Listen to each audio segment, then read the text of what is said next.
And I just hope I'm not waking up bad blood again, but I promised the public that I would have brought you so we hear your side. What went wrong with the committee that visited Yekepa recently to do an assessment of some of the things Aslamanda said it was doing? I'm asking because the chair of that committee, your colleague Senator Numenu T.H. Batikwa, was here. And he said, why is Nya behaving like he didn't know we're going there? He was informed. We got to Ganta. We spoke to Nya. In fact, he said, what Nya did was terrible. The people would have seized us. They would have beaten us. He's from Nimba. He spoke the way he spoke with all kinds of characterization of the committee. But then he went on to say, Asla Mentao insisted that we should not put Senator Twayen on the delegation. Sorry for the words, because he's quote unquote, I don't want to use, but he's tough. He's arrogant. He seemed not to be listening to us. And so we decided to take the company's instruction because we did not want confusion. What went wrong? First of all, I did not know that they were going to Nimba. That's the first thing I want to establish. Second of all, they had no business going to Nimba. That's the second point. Third of all, you cannot sit on public radio as an elected official of your country and tell the population that the company that you should be having oversight over tells you who not to come to a meeting.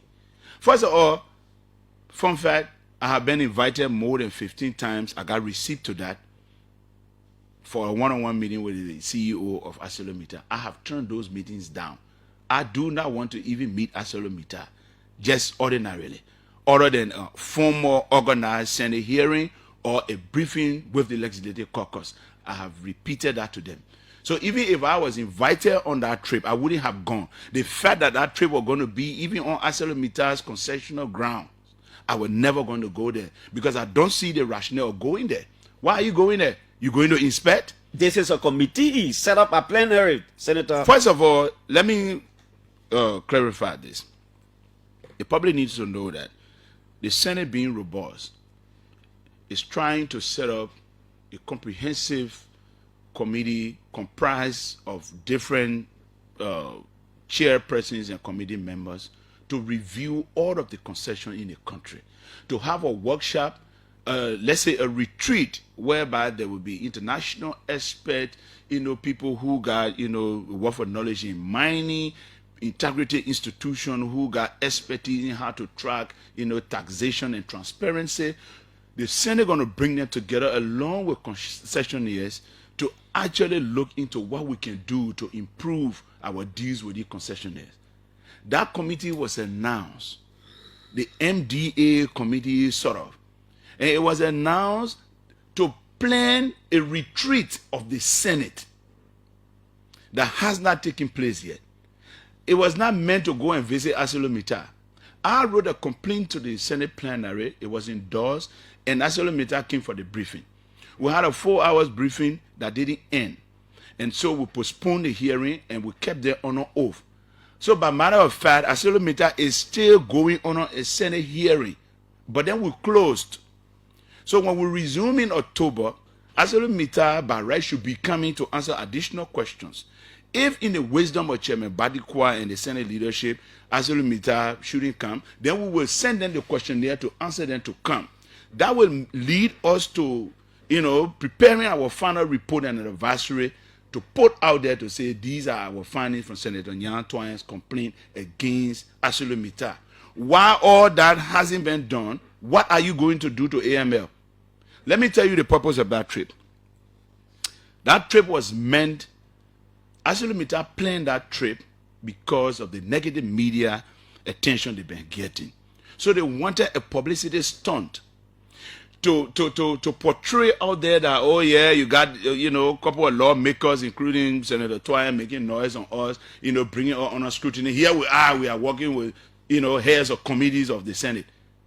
That's all it was for. You think so? Yes, it was a publicity stunt. I will not tell you my source. It was a publicity stunt. And it failed miserably because I I had to come in, and inform the public about the surreptitious. You think it failed? Senator Batikwa said they will submit their report to plenary when you return. Which are the report? The committee's report. But the committee has not yet concluded her hearings with Asilometer. So where is the report coming from? So at the end of the day, Clarence, let's be practical a little bit. You say you have a committee that was set up by plenary. First of all, that's false. The committee was set up to plan a retreat to bring concessionaires together along with integrity. That particular committee? That committee. It was never set up to visit Asilometer because Asilometer is still on ongoing hearing with us. Now, let's assume for the sake of the argument that committee, has the latitude to visit Asilometer.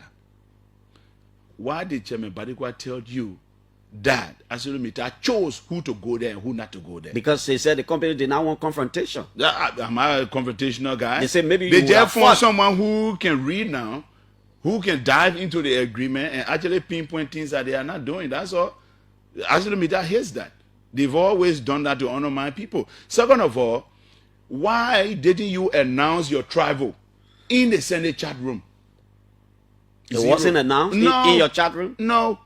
So, thirdly, why didn't you announce your travel in the concession committee chat room that I am a part? That trip was nicodemously planned by Asilometer as a publicity stunt to prove to the public that they had the legislature or members of the Senate on their side. And it failed miserably because it was uncovered and unearthed by me. And that's why, people are angry around here and using all sort of words on me. Okay, Senator. Now, you've raised and continue to raise several issues you termed as violations the company has been carrying out over the years, and you want to right the wrong. You want the Senate to help the people of Nimba right the wrong.